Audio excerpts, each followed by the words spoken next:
Bienvenue sur Horror News.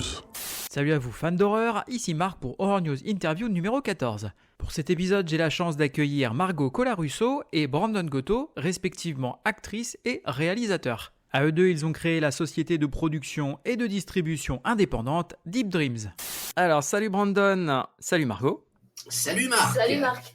Et bienvenue, merci beaucoup d'avoir accepté mon invitation sur Horror News Interview. Merci à toi. Pour ceux qui ne vous connaîtraient pas, est-ce que vous pourriez vous présenter, s'il vous plaît ? Honneur aux dames ou tu veux... Tu peux y aller, ok. vas-y. Ok, bah alors je m'appelle Brandon Gotto, je suis un cinéaste indépendant belge et après avoir réalisé assez de courts-métrages, de moyens-métrages et de longs-métrages, bon, voilà, ça fait quelques années que ça devient un petit peu plus concret et voilà, en gros, voilà, cinéaste venu de Belgique. Ça marche. Et du coup, moi, c'est Margot Colarusso et je suis actrice belge. Ok. Alors, quel est votre rapport à l'horreur ? Alors, mon rapport avec l'horreur, en fait, j'ai toujours bien aimé l'horreur. C'est un truc assez stimulant, en fait. Et voilà, c'est tout con, c'est tout simple. C'est un truc qui m'a toujours passionné, que j'ai toujours aimé, donc... Et tu l'as découvert comment, toi, par exemple ? T'as souvenir un peu de tes premiers contacts avec l'horreur ? Bonne question. Attends. Peut-être Sleepy Hollow ou les... Ouais, c'est possible. Tu vas me dire, Tim Burton, c'est pas que horreur, c'est un peu fantastique plus que horreur, mais disons que j'ai peut-être, allez, découvert un peu entre guillemets l'horreur avec les films de Tim Burton, tu vois, genre Sleepy Hollow, Sweeney Todd et des choses comme ça, quoi. Donc, D'accord. et puis après, j'ai découvert le reste, mais peut-être que ma découverte entre guillemets horreur viendrait des films de Tim Burton. Ouais, c'est vrai qu'il a un univers bien à lui, quoi, pour le coup. Ah oui, non, c'est clair. Sombre. Sombre, assez gothique. Un peu sombre, un peu beaucoup sombre en fait. Ah, ça c'est sûr. Ouais, ça vient de là, ouais, c'est pas possible. Ok. Et toi, Brandon, du coup ? Ah, alors, écoute, je regardais des films, on va dire, qui visaient plus un public adulte dès mon plus jeune âge. Donc, voilà, il n'y a jamais eu de barrière du style entre 4 et 10 ans. Ouais, tu ne vas regarder que des Disney. Pas du tout, j'ai découvert vraiment pas mal de choses. Je pense que le premier film, d'horreur, qui parfois bizarrement est considéré comme tel, c'est peut-être Les Dents de la Mer quand j'étais petit, à 4-5 ans. Oui, c'est très bizarre, hein, mais je pense que c'était Les Dents de la Mer. Mais après, c'est vrai que petit à petit, j'ai développé un amour pour les imageries sombres que dégage le genre de l'horreur, un peu le goût du sinistre, un peu, si je peux dire ça comme ça. C'est vraiment D'accord. cette espèce de... Le gros cliché de la maison hantée sur la colline avec les nuages et la lune bien verte. Enfin, ça m'a toujours fasciné, cette ambiance assez noire. Et donc voilà, c'est toujours quelque chose pour lequel j'ai eu un attrait. Et après, forcément, j'ai découvert 2 films de l'éveil qui m'ont totalement éveillé et intéressé pour le genre de l'horreur. Mais en tout cas, voilà, j'ai toujours été attiré par ça. Du coup, c'était Les Dents de la Mer, quoi. Là, c'est le premier que j'ai vu, sans savoir que c'était Ça reste un film d'horreur, quoi. Ouais. Mais apparemment, je vois ce qui revient souvent. Enfin, parfois, quand il y a sur Instagram des horror collectors, souvent, il y a l'affiche des Dents de la Mer à côté d'autres films d'horreur. Et je me dis, ok, donc ils considèrent peut-être ça comme un film d'horreur. Alors que... C'est pas un film pour enfants, ça. Ah, ça, c'est sûr. Ça, c'est sûr. Effectivement, pour beaucoup, ça reste un film d'horreur et un classique du genre en plus. Donc, Ah, mais clairement. C'est vrai qu'en plus, je sais plus c'était en quelle année, ah oui, attention, vu qu'on est belge, je vais dire 75, mais je crois que vous dites pas ça comme ça. 75. 75, mais je Ouais. crois qu'en 75, bon, ça devait quand même être choquant de voir un requin charcuter quelques personnes. Après, faut dire ce qu'il y a quand tu vois, entre un dauphin et un requin, t'as quand Ah même oui, non, inconsciemment c'est sûr. plus peur d'un requin Ah, ça, c'est sûr, c'est sûr. dans l'océan que... Ça, c'est vrai. Oui, puis ce qu'a apporté Spielberg avec le point de vue du requin, justement, avec des plans assez Voilà, iconiques. de toute façon, les gens ont toujours eu peur des requins, et Spielberg avec son film a rendu la peur encore plus... ouais, non, ça c'est clair. Ouais, c'est clair. Et alors justement, tiens Margot, qu'est-ce qui t'a donné envie de devenir actrice ? Qu'est-ce que tu peux nous parler un peu de ton parcours ?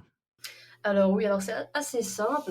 Si tu veux, c'était comme une évidence, si tu veux, pour moi de faire ça, en fait, parce que plus jeune, j'y vais encore voir des films maintenant, mais à l'époque, j'allais un peu en mode, tu sais, paillettes dans les yeux quand je voyais des films sur grand écran. Et en fait, je me disais, non, j'ai envie de faire ça, en fait, j'ai envie de jouer des personnages, j'ai envie de raconter des histoires.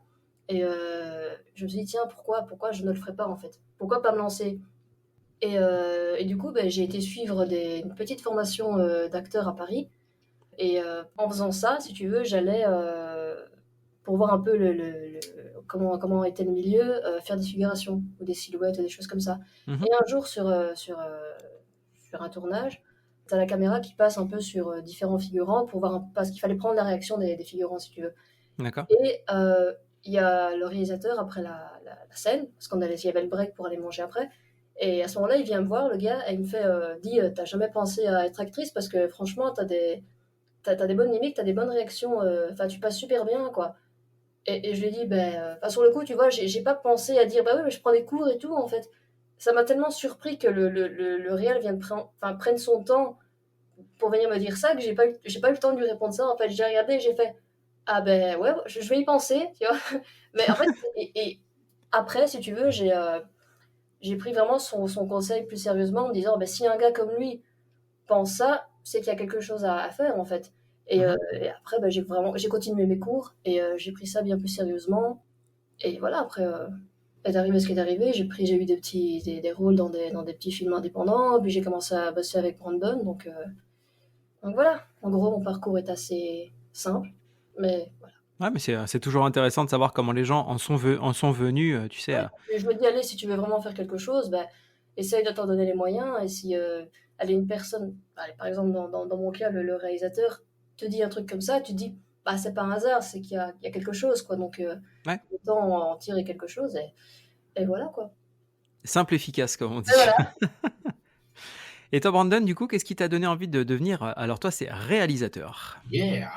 Ah, mais écoute, j'ai toujours été un cinéma lover dès mon plus jeune âge. Bon, je tiens ça de mon père qui lui était un bon gros geek des années 90. Enfin, toujours, voilà, il avait vraiment envie de découvrir pas mal de choses, des films qui sortaient, etc. Donc, je pense qu'il m'a un peu transmis ça. Mhm. Et quand j'étais très très jeune, j'avais envie d'être acteur en fait. Et parce que voilà, pour le goût de l'aventure, pour le fait de me dire ah tiens, ça doit être tellement marrant de, je sais pas, notamment avec les Star Wars ou les Indiana Jones, je me disais putain, ce serait trop cool de vivre ce genre d'aventure, bon, entre guillemets pour du faux et genre c'est pas mortel parce que sinon voilà. Et en fait, c'est en découvrant des making of de films où là il y a déjà eu un premier réveil et je me suis dit ah mais ça a l'air intéressant en fait tout ça. Et donc voilà, après j'étais dans mon coin, je dessinais des choses, j'écrivais des choses, et le gros déclic, c'est devant le King Kong de Peter Jackson, en 2005, que j'ai vu sur le grand écran.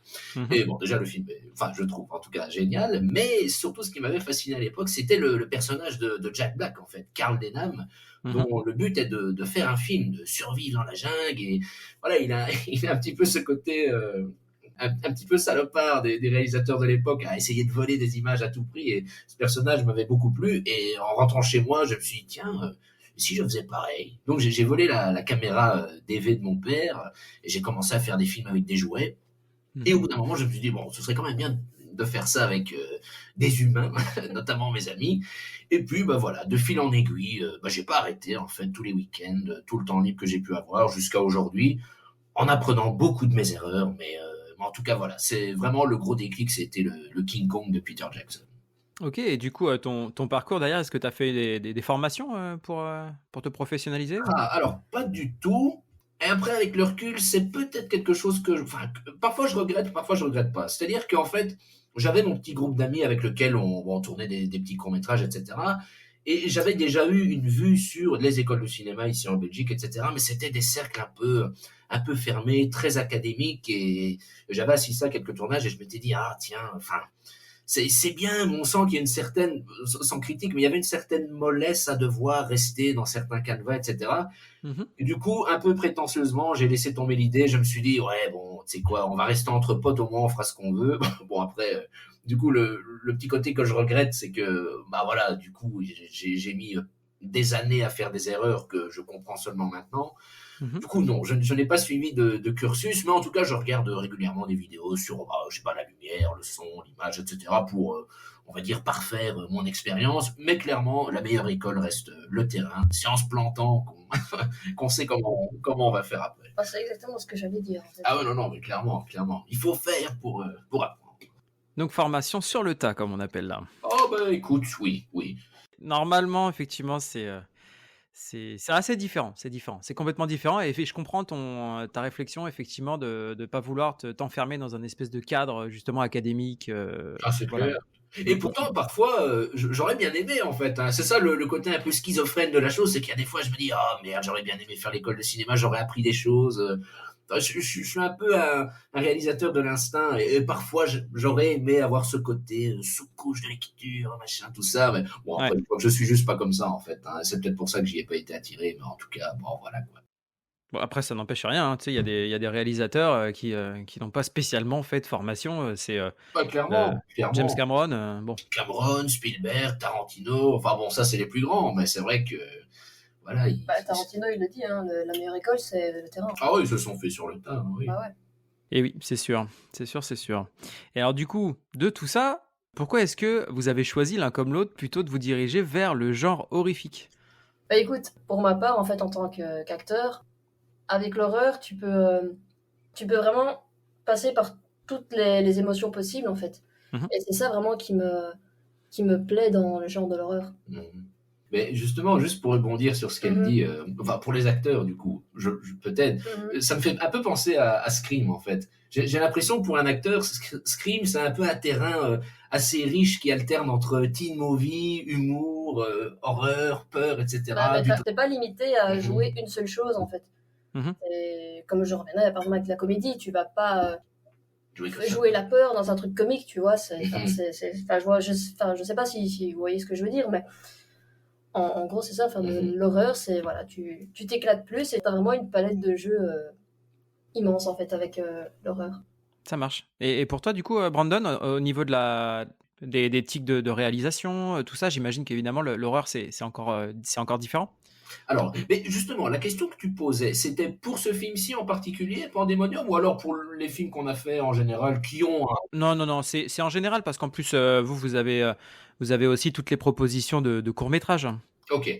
Alors, ben écoute, du coup, avec les choses qu'on a fait avant et les choses plus actuelles, disons que, bon, voilà, comme je le disais plus tôt dans l'interview, là, bon, le genre de l'horreur est toujours quelque chose qui m'a attiré, mais c'est vrai que avec les films précédents, on tournait souvent autour du genre sans vraiment y aller. C'est-à-dire que, voilà, si on faisait, je sais pas, moi, un film d'aventure ou autre chose ou quoi que ce soit, bah, il y avait toujours, voilà, ce petit côté un peu sombre qu'on aimait toucher du doigt.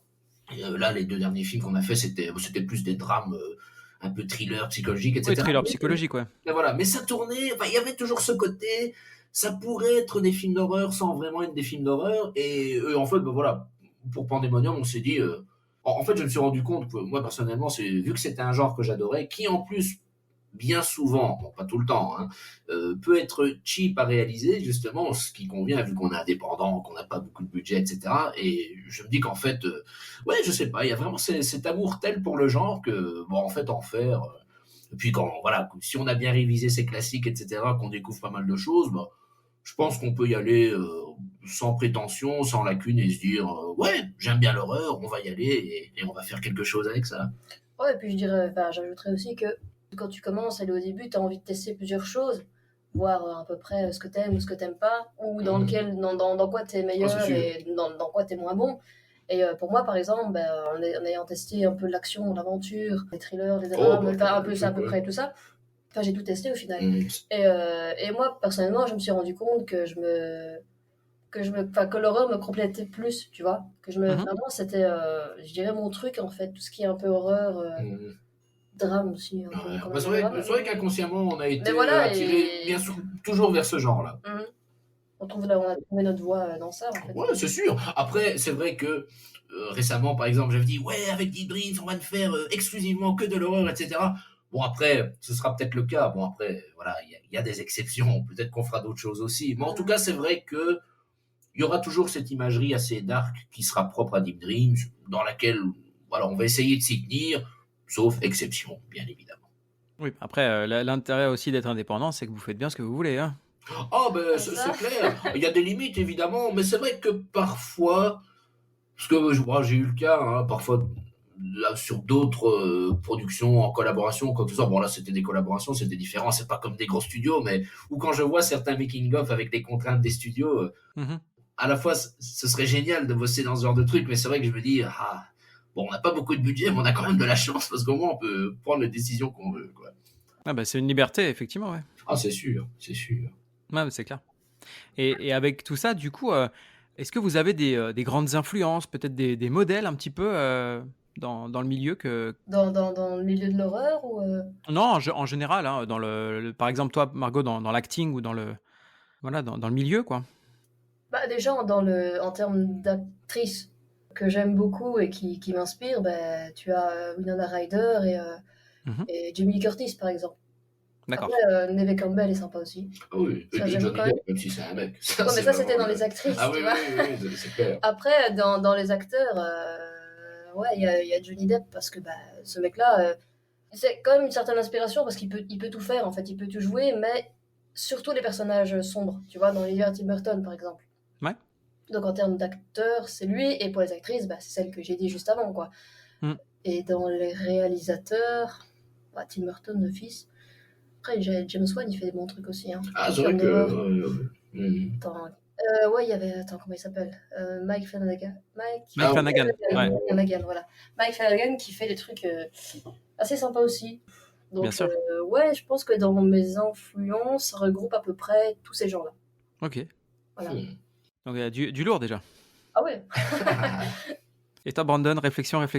Ah, bah écoute, pour les influences, après c'est compliqué. Bon, j'ai évidemment des réalisateurs favoris, hein, mais c'est vrai que bon, là où j'ai évolué, c'est vrai qu'avant je me disais, ah tiens, je vais faire un film à la, et je copiais genre à fond le truc, quoi. C'est vrai qu'à force d'avoir ingéré et digéré tout ça, maintenant il y a une espèce de soupe personnelle qui s'est faite, mais sinon, ouais, dans mes réalisateurs préférés, il y a Fabrice Duvels, qui est un réalisateur belge aussi, qui a réalisé Calvaire, Alléluia, ça c'était vraiment inexorables récemment, vraiment des Mhm. grosses influences en termes d'ambiance, etc.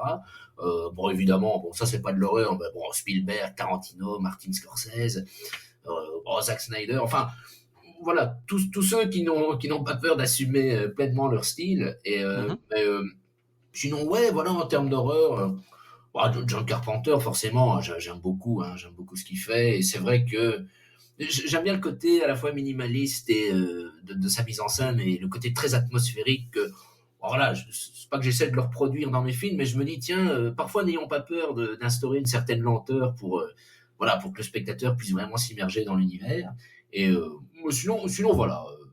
Une influence principale pour les films d'horreur, je ne sais pas, mais en tout cas plusieurs choses. Bah, c'est plusieurs personnes qui font que tu Ah oui, as oui, voilà, plusieurs influences. ça, Voilà, clairement, clairement. Effectivement, tout ça vient se brasser et puis c'est comme ça que tu construis ton identité à toi, quoi. Ah ouais, bah voilà, là, c'est clairement. clair. Alors, comme je le disais tout à l'heure, vous faites aussi bien du coup du moyen métrage que du court métrage. Mhm. Et en l'occurrence, sur un court métrage, combien de temps ça prend en moyenne la création d'un court métrage? Ah, en fait, il y a pas vraiment de bonne réponse vu que ça varie vraiment entre chaque projet. Bon, déjà, c'est vrai qu'avant, on était plus branché court-métrage. Puis on s'était dit, bon, allez, on va se lancer dans le long-métrage. Normalement, en pandémonium devait en être un, mais là aussi, on s'est rendu compte d'un truc. Bon, vu qu'encore une fois, on est indépendant et qu'on se dit, bon, finalement, on peut peut-être faire un peu ce qu'on veut, c'est que la durée d'à peu près 50 minutes nous convenait finalement peut-être mieux. Mhm. Pas que les deux films précédents qui font 1h20, on les aime pas, hein, pas du tout, mais c'est vrai qu'avec le recul, moi perso, je me dis, ah tiens, ben, tu vois, peut-être qu'il n'y avait pas besoin de s'étaler pendant 1h20 pour ce sujet-là, par exemple. Alors qu'ici, on a fait tout ce qu'on voulait faire en 50 minutes.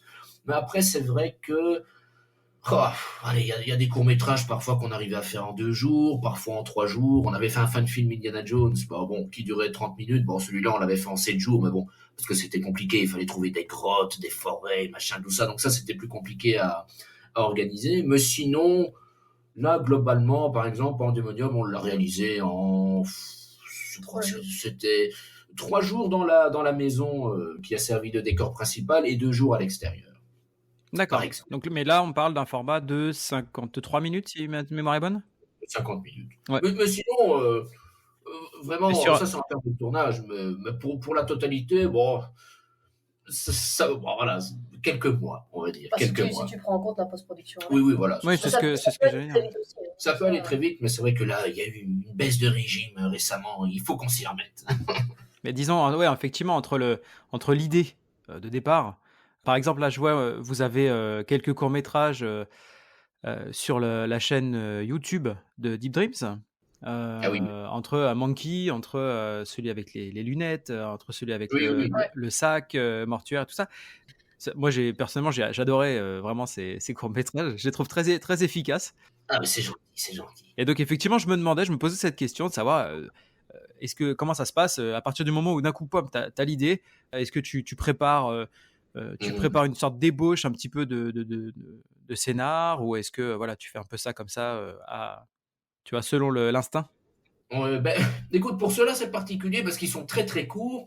Donc en fait, il y a vraiment, à la limite, il n'y a même pas d'écriture. En fait, c'est surtout, enfin, toi, Margot, qui a l'idée de quelque chose de flippant, elle se réveille en pleine nuit et me dit, oh, tiens, j'ai rêvé de ça, ça fait trop flipper. Non, mais en fait, l'idée, si tu veux, c'était, je lui disais, bon, on devrait faire des petits cours d'horreur avec des choses du quotidien pour que les gens qui le voient, en fait, commencent à flipper après en se disant, attends, par exemple, avec les lunettes, bah, c'est con, ouais, tu sors de ta douche, t'as ton miroir, et il y a peut-être des gens qui portent des lunettes, tu vois, genre, ils sortent de leur douche, ils s'essuient, il y a, tu sais, ils vont La prendre buée. leurs lunettes, et puis ils vont regarder le miroir. Ça veut dire, c'est con, mais tu peux en faire un film d'horreur, quoi, Mhm. tu vois. Une petite idée d'horreur, c'était vraiment ce truc de, on va prendre des trucs du quotidien, des petites idées, et on va les tourner en mode Ah, horreur. ouais.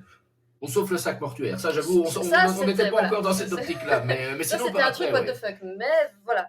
Sinon, le reste, allez, c'est vraiment des petits trucs du quotidien pour faire un peu Mhm. flipper les gens. Et ça, on les a tournés. On Oh. avait l'idée, puis on les a tournés en une soirée, quoi.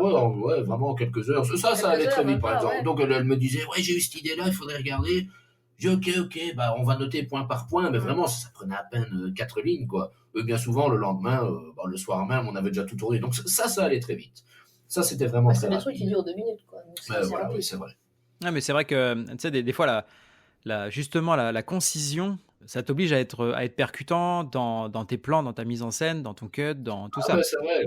C'est vrai que là, justement, dans le cas de ces courts-métrages, enfin, très très courts d'ailleurs, c'est vrai que on aurait pu se dire, oh, allez, on va essayer de les faire plus longs. Mais là, on s'est dit, non, allez, l'exercice, il faut vraiment que ça passe entre 2 et 3 minutes. Et donc, ben oui, ça implique vraiment d'aller droit au but, de ne pas s'autoriser des longueurs futiles.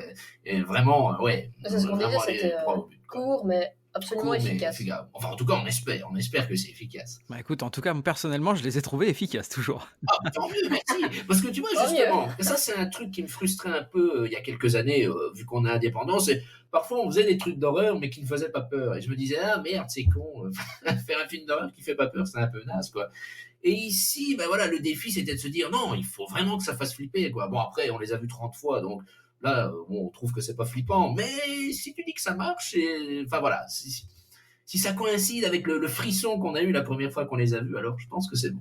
Bah, c'est comme tout, hein. Une fois que tu as vu un film ou tu vois, bah, justement une scène un petit peu marquante ou quoi, au fur et à mesure, bon, ça, évidemment, ça perd un peu de son impact une fois que tu sais à quoi t'attendre. Mais en tout cas, là, moi, la première fois que je les ai regardés tous, je les ai trouvés efficaces, hein. Ah bah écoute, C'est vrai que- content allez, que ça t'ait plu. j'ai pas me penser à ça, dans les trucs efficaces qui font peur. Comment il s'appelle le réalisateur suédois? Ah oui, Qui a fait Dans le Noir. David F. Sandberg. Voilà, lui, il avait fait un film qui s'appelait Dans le Noir. Je sais pas si Oui, tu bien vois. sûr. Eh ben, Extrêmement tu vois, efficace. dans les trucs qui sont entre guillemets cons mais efficaces, ben genre le gars dans le film ils éteignent la lampe et il y a la femme qui apparaît, tu vois. Ouais. C'est con, mais c'est hyper Mhm. efficace, ça fait flipper. Moi, après avoir vu le film, par exemple, Ah je oui, savais oui, plus oui. éteindre une lampe. Et hein, c'est ce c'était que pas j'allais possible. dire. Ouais, d'un coup, tu réfléchis avant de toucher à ta lampe. Moi, c'est dans les trucs entre guillemets cons mais efficaces. Ah, c'est clair.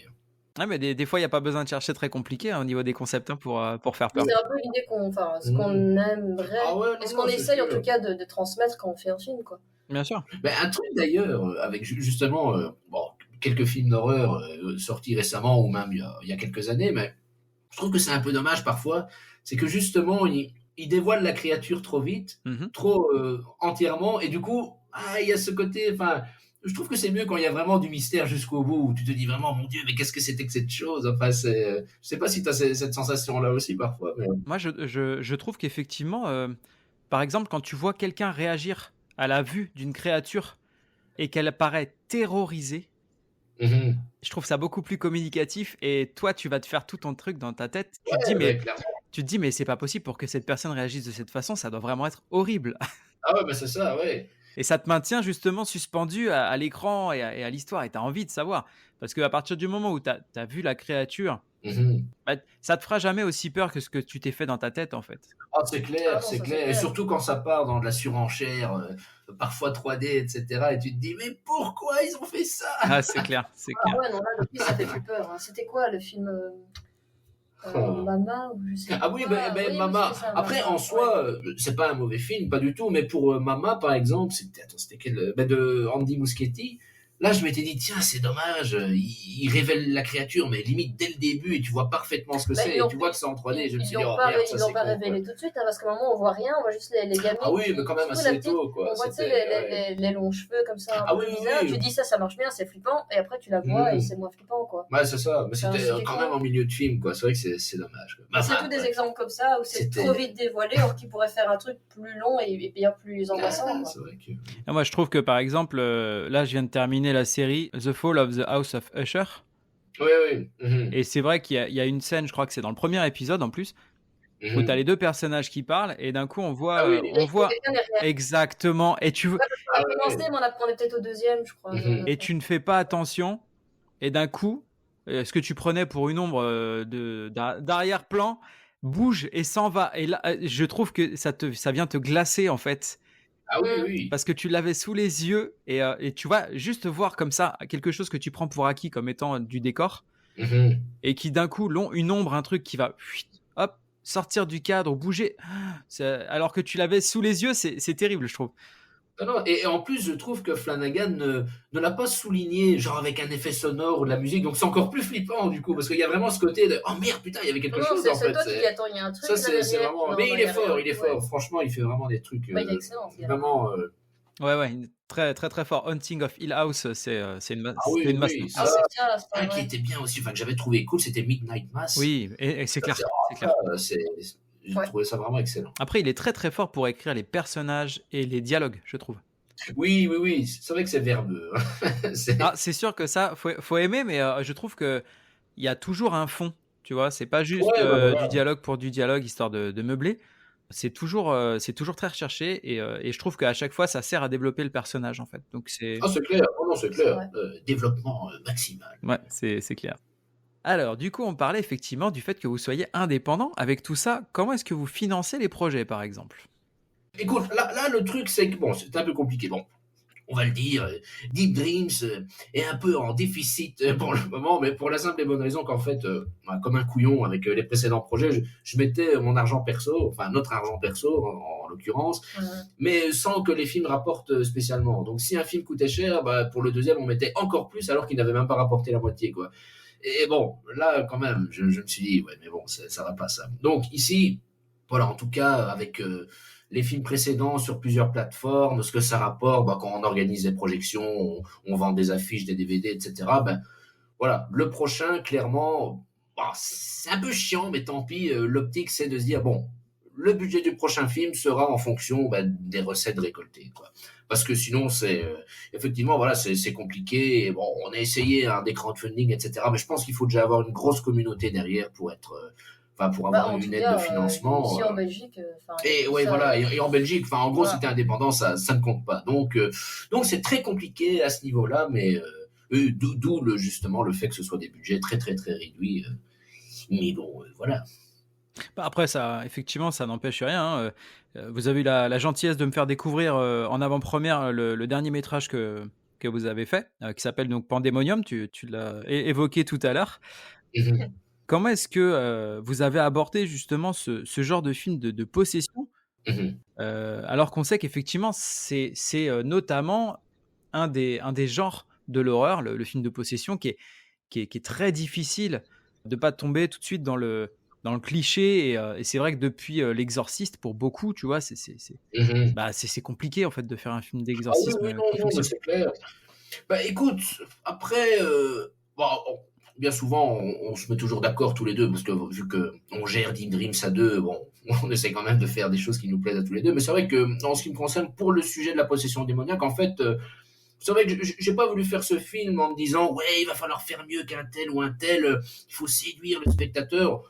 Là, je l'avoue, c'était un peu pour mon plaisir perso, parce que voilà, la possession démoniaque est quelque chose qui me terrorise vraiment, et Et je savais que c'était un rêve, voilà, d'adolescent de faire un film sur la possession démoniaque, mais comme je suis, voilà, je crois au bien et au mal, voilà, c'est toujours un truc qui m'a terrorisé. Je me suis dit, ouais, merde, mais si je fais ça, est-ce que ça va attirer le mal ou quoi? Enfin, j'étais vraiment à fond là-dessus.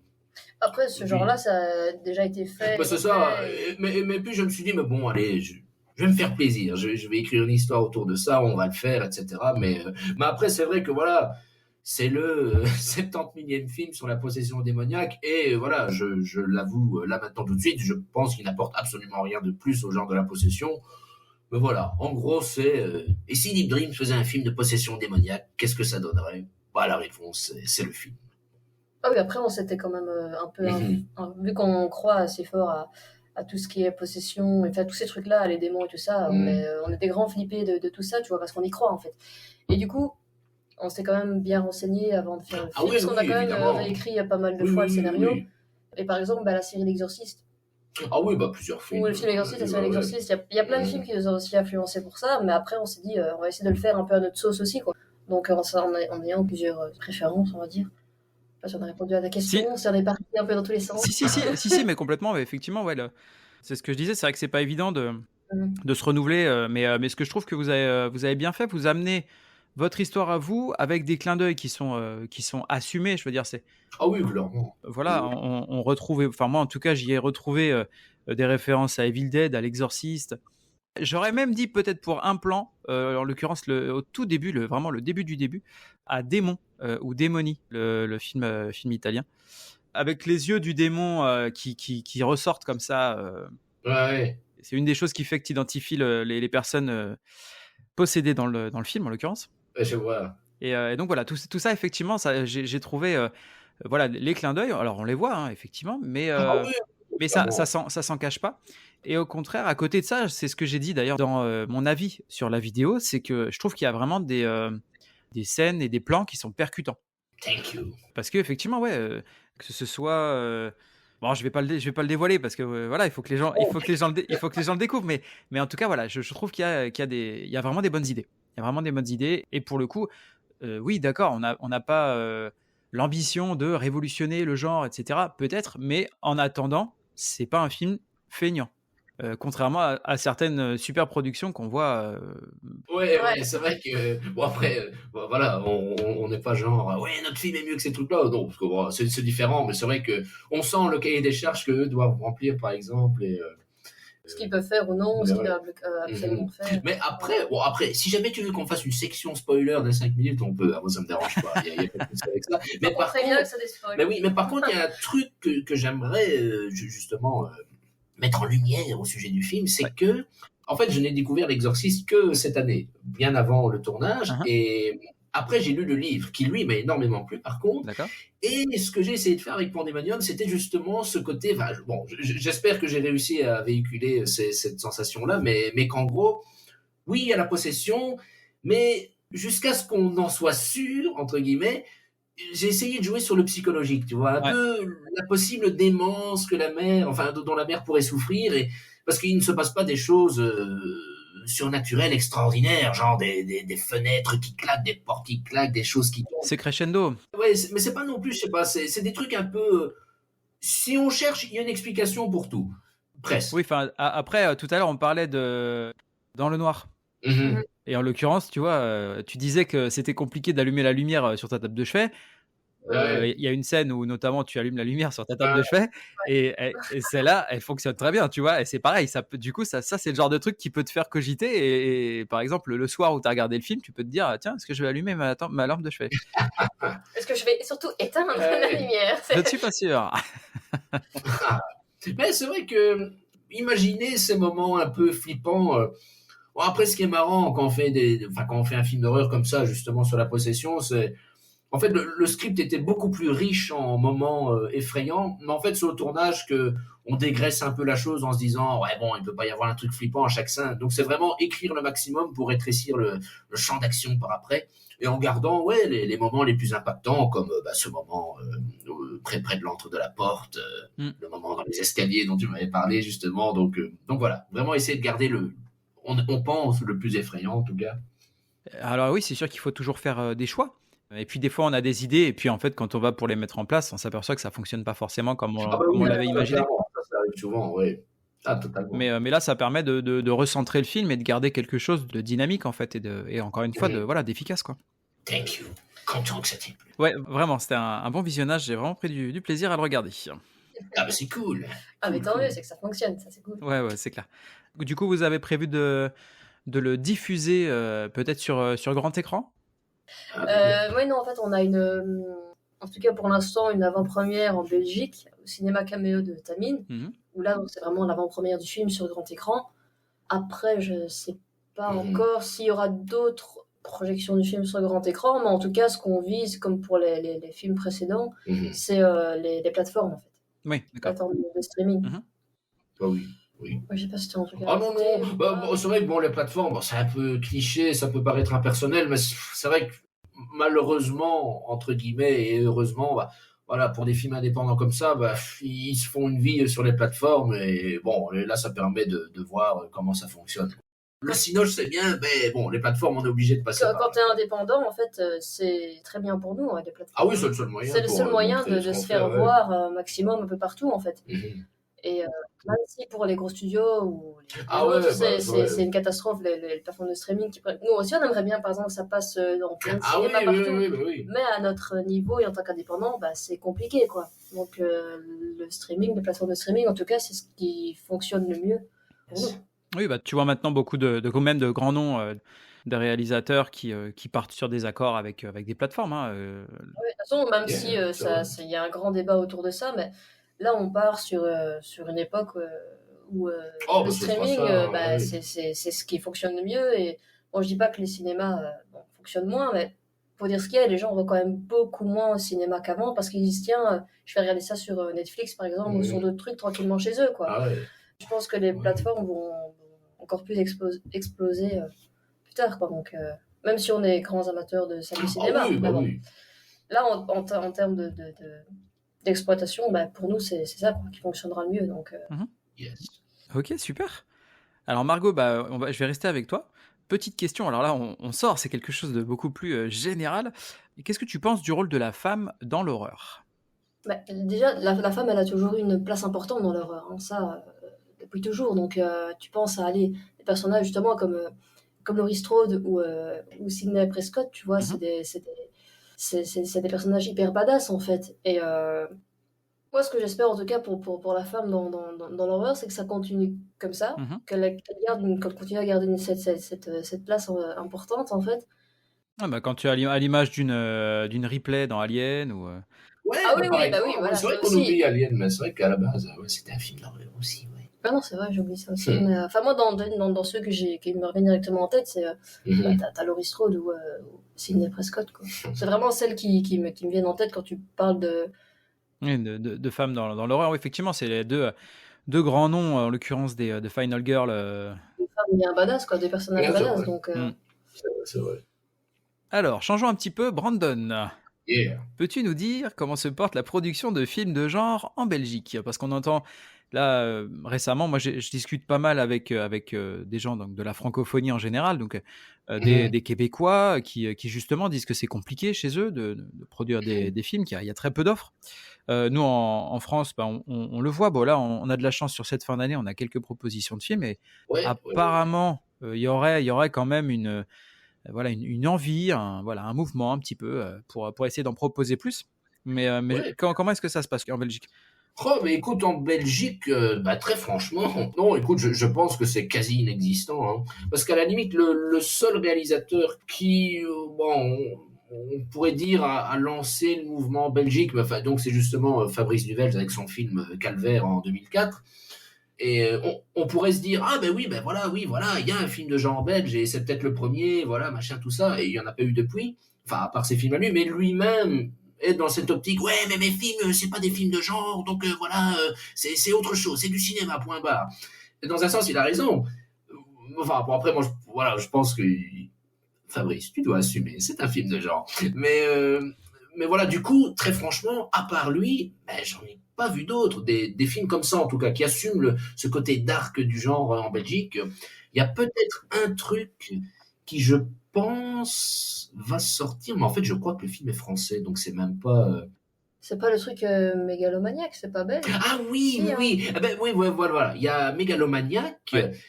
mais c'est vrai que, ouais, mais à part ça, putain, ouais, ça fait peut-être au moins, ouais, quasi 20 ans qu'il y a pas eu un boom comme ça dans le genre en Belgique. Le Hein. D'ailleurs, problème, c'est quasiment inexistant. le Hein, problème, c'est franchement. que en Belgique, c'est surtout des films entre guillemets, comment, Bah, sociaux, sociaux, etc., quoi, ou dramatiques, mais c'est vrai que ça va dramatiques, pas même au-delà plus, de ça, quoi, c'est plus des malheureusement. films sociaux que, je sais pas en fait pourquoi il y a pas de films de Je genre sais pas, par mais ici. c'est toute une mentalité. Hein. Alors, je ne Oui, critique oui, pas le c'est- système belge, mais c'est vrai qu'il y a vraiment ce côté un peu pet de cul de non, on va pas faire des films d'horreur parce que mais, putain, mais éclatez-vous les gars, sortez-vous les du cul et éclatez-vous Mais quoi, pour parce que ça, en France, vous êtes plus ouvert d'esprit en fait avec ben tout lui, ça quand tu vas même, voir, lui hein. va te dire que pas trop. Ouais, Contrairement à chez nous en Belgique, quoi. Il y en a un peu bah écoute, plus. ça a l'air en tout cas d'essayer de se développer un petit peu dernièrement, mais c'est vrai que le genre en France, c'est pour beaucoup, c'est pas du cinéma, si tu veux. T'en as beaucoup qui vont te dire que, Ouais,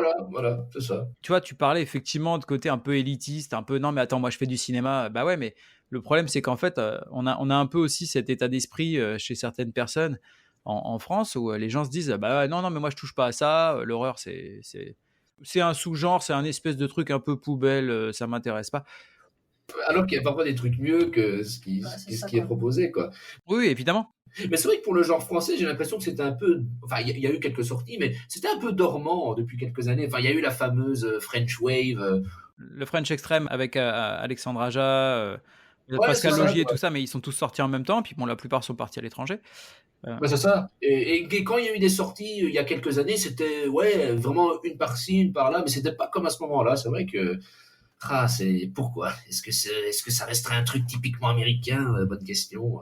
Oui, bah après, c'est une question de culture aussi, hein, je pense que clairement. Hein. Ouais, mais je pense aussi. C'est vrai que les francophones, il y a plus de flippés, j'ai l'impression. Bah C'est après, pas. gardons espoir que Bah à ouais. l'avenir, ça fasse un Bah petit ouais. boom, ce serait bien, mais bon. Bah écoute, là sur cette fin d'année, on a de la chance parce qu'effectivement, on a eu là le règne animal qui a fait pas mal de buzz. Donc là, c'est du fantastique, hein, c'est pas de l'horrifique. Mhm. On a en l'occurrence là ce mois-ci Gueule Noire qui Ah sort. oui, oui. Et le mois prochain, on a Vermine qui sort. Oui, oui, oui. Ah, ça, putain, ça, j'ai hâte. Je crois Ouais, que ouais, ça, les deux donnent envie, je trouve. ça peut vraiment être sympa, quoi.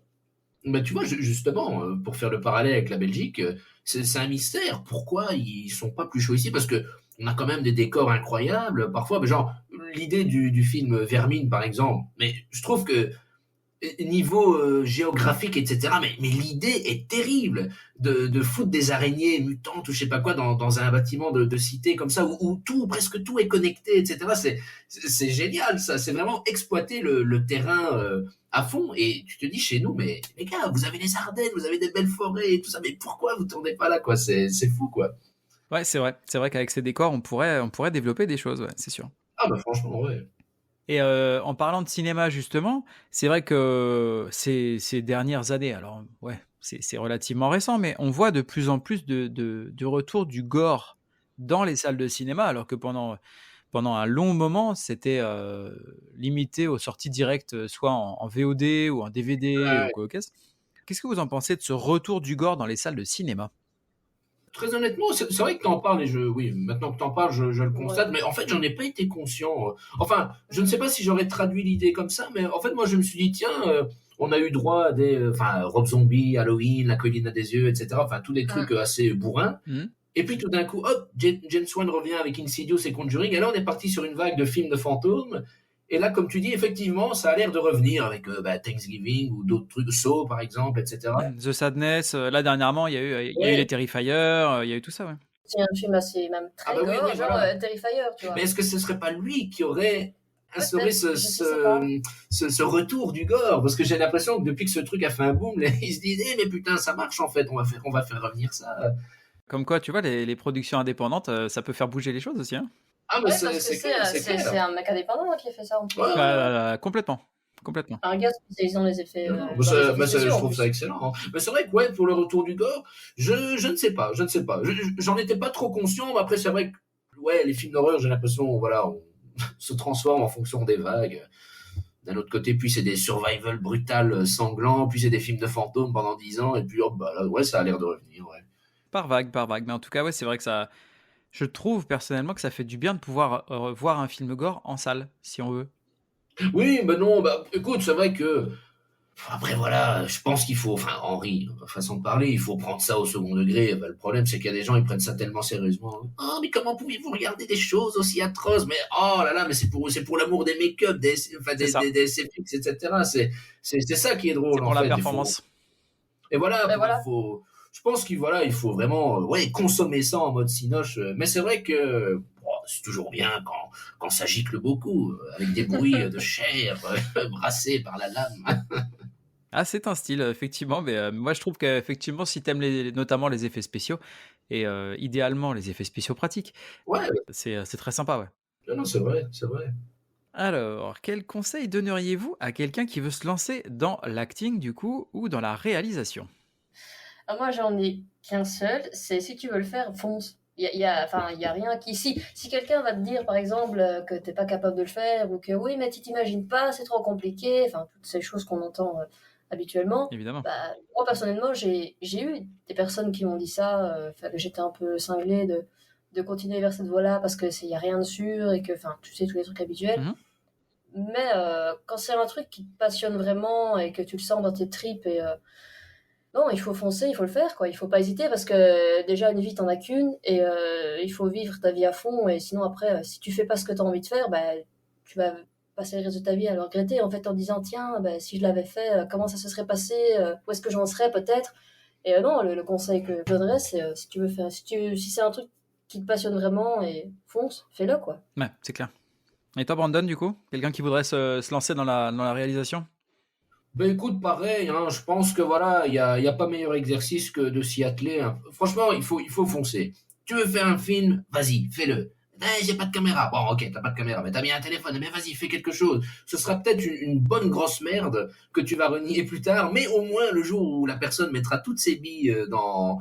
Putain, je me rappelle plus du mot. Enfin bref, quand la personne utilisera toutes ses billes, ben, au moins elle se rappellera de la bonne grosse dope qu'elle a fait et elle se dira, ok, je peux éviter ça et ça, mais après voilà, bien évidemment, il faut s'instruire, il faut regarder des films, etc. Il faut apprendre. Mais voilà, je connais plein de potes à moi qui, voilà, désolé, là je balance, mais ils attendent des années, ils te parlent de leur film parfait. Oui, mais il faut attendre que les astres s'alignent, etc. Mais ça fait 10 ans qu'ils en parlent, ils ont toujours rien fait. Les gars, faites-le, enfin, sans déconner.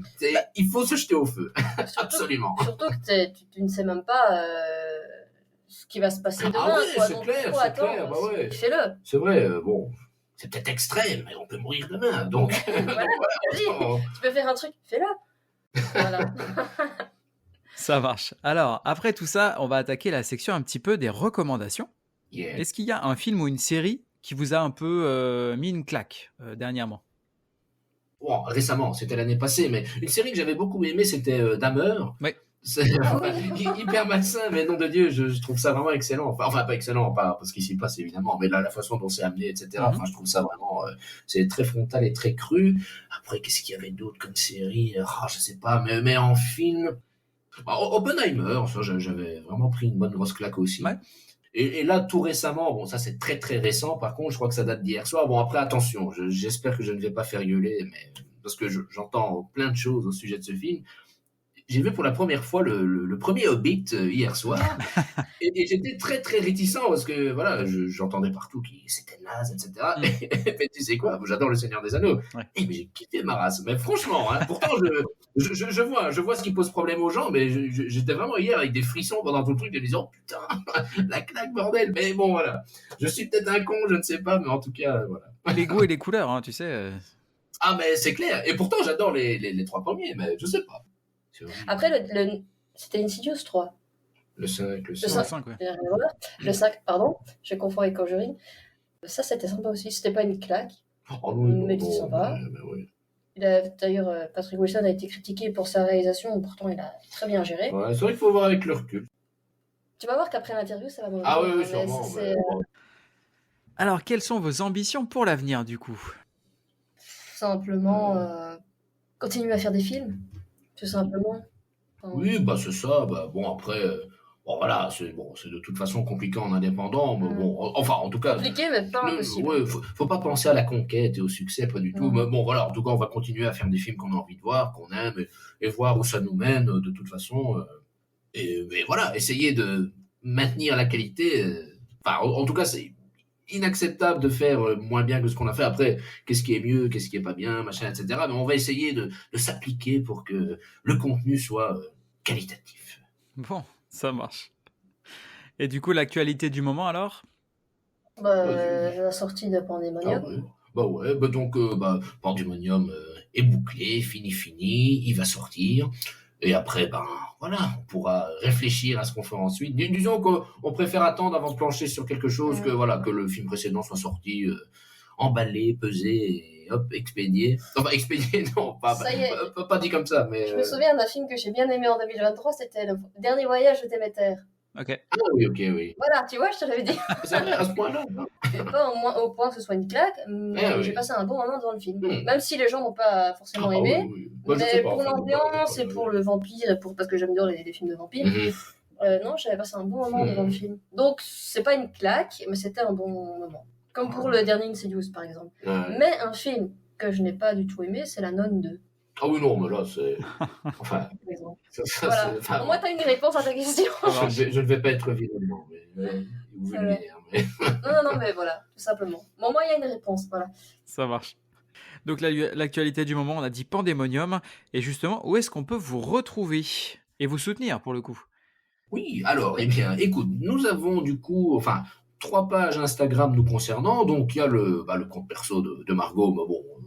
Voilà, elle poste souvent l'actu en rapport avec le film, le mien, et celui de Deep Dreams Films, qui, là, du coup, est à jour à 100%, dès qu'il y a un nouveau truc, c'est relié. Sur celui de Deep Dreams Films, il y a d'office nos comptes, les liens de compte Instagram aussi. Et sur, justement, je pense, la page Instagram, il y a justement des liens vers la page YouTube, la page Facebook, enfin, tout y est repris, en tout cas... Donc voilà, on peut nous retrouver là-dessus. Ça marche, c'est noté. De toute façon, je mettrai tous ces liens dans la description de l'épisode. Alors, on va passer au moment où c'est les questions rapid fire. Ah, parfait. Alors, du coup, l'idée c'est, je vous pose une question, je vous donne le choix entre réponse A ou réponse B. Et l'idée, ça va être, normalement, c'est de répondre assez rapidement et assez succinctement. Mais on a pour habitude, chez moi, de répondre comme on veut, en prenant le temps qu'on veut et en développant si on a envie. Ok. Ça marche. C'est un peu comme les Fast and Curious, quoi. C'est un peu... c'est ça. Les Fast and Curious, où tu sais, il y a toujours, ils espèrent toujours que le mec réponde juste oui ou non, mais il va s'étaler. Voilà, c'est le même genre, ok. non, mais là, effectivement, là, on va démarrer gentiment. Alors, plutôt série ou plutôt film? Les deux. Non, je rigole. Film. Pareil, film. Ok. Ouais. Plutôt film. Même si, la série s'est bien développée, a bien évolué au fil des années, et que maintenant, il y a des séries très cinématographiques, genre Stranger Things. Bon, c'est vrai qu'il y a ça, que j'aime beaucoup. Mais voilà. Recommander. Oui, mais c'est vrai que je préfère le médium du film qui se suffit à lui-même. Enfin, voilà, je sais pas, c'est... Ça marche. Plutôt John Carpenter ou David Cronenberg? John Carpenter. Ouais. Même s'il a bougé bien. Mais on n'a pas vu beaucoup de films de lui, donc... Ouais, mais je préfère le petit John. Big John, en l'occurrence. Ouais. Big John. Plutôt cinéma ou home cinéma? Disons cinéma. Cinéma. Mais le problème des cinémas actuellement, c'est que les gens font énormément de bruit. Tout à fait. Donc, tu ne profites plus vraiment de ta séance sur grand écran. C'est calvaire. Mais je choisirais d'office cinéma, avec ses petits inconvénients. Parce que rien de tel que de voir un film sur grand écran. C'est clair. Bon, je vais créer la polémique home cinéma. Rien à foutre. Franchement, non, mais j'adore voir un truc sur grand écran, c'est génial. Mais putain, mais qu'est-ce que les gens peuvent bouffer et faire du bruit, c'est horrible. C'est vrai. C'est vraiment un truc qui me sort du film. Autant bizarrement, il y a quelques années, ça me dérangeait pas, mais là maintenant, c'est le moindre bruit il y a comme un voile qui se met devant mes yeux et je ne vois plus le film. Tu vois, je suis vraiment extrait de l'univers. Et du coup, ouais, j'avoue, je sais pas. Enfin, il y a un moment où je me dis merde, c'est quand même fort. Tu mates un film chez toi et t'es plus tranquille qu'au cinéma. Bon, en soi, c'est logique. Mais ouais, du coup, home cinéma. Okay. Alors, plutôt Alien ou Aliens? Je n'ai pas vu le 2. Ouais, gros. Oh là là, tu n'as pas vu. Ah ouais, alors effectivement, faut voir ça. Je sais. Donc, allez, je vais dire le premier Alien, mais comme j'ai pas vu le deuxième, bon, ma réponse n'est pas très... Le premier aussi. Toi, Margot, t'as vu le deuxième? Je pense que oui. Ah, tu l'as vu, toi, ok. J'en ai vu, ouais. Il me semble que je l'ai vu, ouais. Mais les premiers, c'est toujours... je dirais pas les mieux, mais souvent, rien de tel que l'original. Ah bah là, ça allait dans une direction complètement différente, en fait. Le premier, on est sur un huis clos, c'est très angoissant. Le deuxième, c'est beaucoup plus ouvert. Et là, pour le coup, on va suivre des Marines et tout ça. C'est pas... Donc, c'est des gens qui ont l'habitude de l'action et tout ça. C'est beaucoup plus... Il y a de l'horreur, mais c'est beaucoup plus action aussi. Donc ouais, c'est complètement différent pour le coup. Plutôt VO ou VF? Très bonne question, ça. Alors, je dirais VO, mais après, comme on connaît un comédien VF, du coup, juste pour lui, on a bien écouté la VF. Mais sinon, c'est VO quand même. Franchement, les deux. Je sais qu'il faut choisir, mais les deux. Autant, il y a des films, oui, bon, en VO, c'est très cool, mais après, voilà... Il y a des VF bien kitsch et excellentes que tu dois mater en VF, quoi. Genre, c'est con, mais Scarface, je saurais pas le mettre en anglais, quoi. C'est le petit accent de Tony Montana, on a tous envie de l'écouter en français. Ou ce genre de choses, mais franchement, j'aime bien les deux. Ouais, ça dépend le film, voilà. Et comme tu dis, comme on connaît, quelqu'un spécialisé dans le doublage, c'est vrai que je pense qu'on a tous pensé ça à un moment, il y a quelques années. Ouais, mais les VF, c'est de la merde, c'est plus comme avant. Et après, bon, voilà, en connaissant ce gars-là, on se dit, bon, allez, on va se réintéresser au VF. Et bon, en fait, c'est juste que les voix sont différentes aujourd'hui, forcément. Il faut le temps que tout ça s'enclenche. C'est les VO, parce que c'est toujours sympa d'entendre l'acteur jouer avec sa voix. Ah oui, c'est clair. Mais il y en a qui font du bon boulot. Mais il y a des comédiens de doublage qui font du très bon boulot. Après, quand c'est celui qu'on connaît, d'office, on ne peut pas s'empêcher de mettre la VF. Ça, c'est... Voilà. D'ailleurs, petit big up à l'au-delà à Jack France qui nous avait quitté il y a quelques temps. C'était la VF de Robert De Niro. Et du coup, c'était très bizarre de voir Killers of the Flower Moon de Scorsese avec De Niro, donc en français, mais sans sa voix d'habitude. Oh, mon Dieu, le deuil. C'est comme Bruce Willis, c'est pareil. Oui, lui aussi. Ah, c'est vrai que... Ouais, on en a perdu des très très bons pour le coup. Alors, parlons poupée. Plutôt Annabelle ou plutôt Chucky? Annabelle. Parce qu'elle me fait bien flipper, Chucky il me fait rire. Oui. Et comme j'aime bien flipper, Annabelle. C'est clair. Voilà. Chucky. Parce qu'il est un peu obscène par moment et j'aime bien son troisième petit doigt. Ça marche. Plutôt gore ou horreur psychologique? Horreur psychologique. Pareil. Ouais. C'est vrai que... après, oui, comme on en parlait tantôt... on aime bien le gore aussi, mais c'est vrai que, voilà, dans le psychologique, il y a quelque chose qui te touche peut-être plus intérieurement, donc peut-être ça, ouais. Ça marche. Et du coup, la dernière, alors ça me fait plaisir parce que vous les avez cités en plus. Plutôt Laurie Strode ou Sidney Prescott? Ah, mais c'est dégueulasse. Non, Laurie Strode. Ok. J'adore Laurie Strode, hein. Évidemment, c'est culte et j'adore Halloween, etc. Mais j'avoue, Sidney. Parce qu'au moins, elle met sur la gueule de Ghostface et c'est pas mal. Et Laurie, même si elle est très bien, bon, c'est quand même une putain de pleurnicheuse. Hein, jusqu'au moment où elle va enfin se révéler. Mais bon, oui, mais c'est ça qui fait que... Ah oui. Mais c'est vrai que j'oublie qu'elle est vieille et badass maintenant. C'est vrai que j'oublie ça à chaque fois. Mais... Dans le premier, elle est pleurnicharde, oui, d'accord. Mais après, elle fait... Non, mais c'est ça qui est bien. Enfin, chacun son choix. J'aime bien aussi Sidney Prescott. Mais c'est vrai qu'elle choisit... Je vais dire Laurie Strode. Ouais, disons que Sidney, j'avoue, elle est badass. Bon, elle est devenue chiante dans le premier. Tu vois, c'est une inverse Laurie Strode. C'est ça, quoi. Ça marche. Écoutez, j'en ai terminé. Oh yeah. Ouais, super. Cool. Merci beaucoup. Merci d'avoir accepté mon invitation. Je mets donc tous les liens pour retrouver votre travail dans la description de l'épisode. Je vous remercie. Merci à toi. C'était un plaisir. C'était bien sympathique. Merci à vous. Je vous dis à bientôt. Adios. Frissonnez bien les auditeurs. À bientôt. Merci à vous d'avoir écouté cette émission. Je vous invite à suivre aussi bien les invités que moi-même sur les réseaux sociaux. Je vous signale également que je suis maintenant sur YouTube, donc n'hésitez pas à aller faire un petit tour, ajouter des likes, vous abonner, et bien sûr sur toutes les plateformes de podcast, à me laisser un avis ainsi qu'une note pour aider le podcast à gagner en visibilité. Il ne me reste plus qu'à vous souhaiter bonne semaine et bon frisson.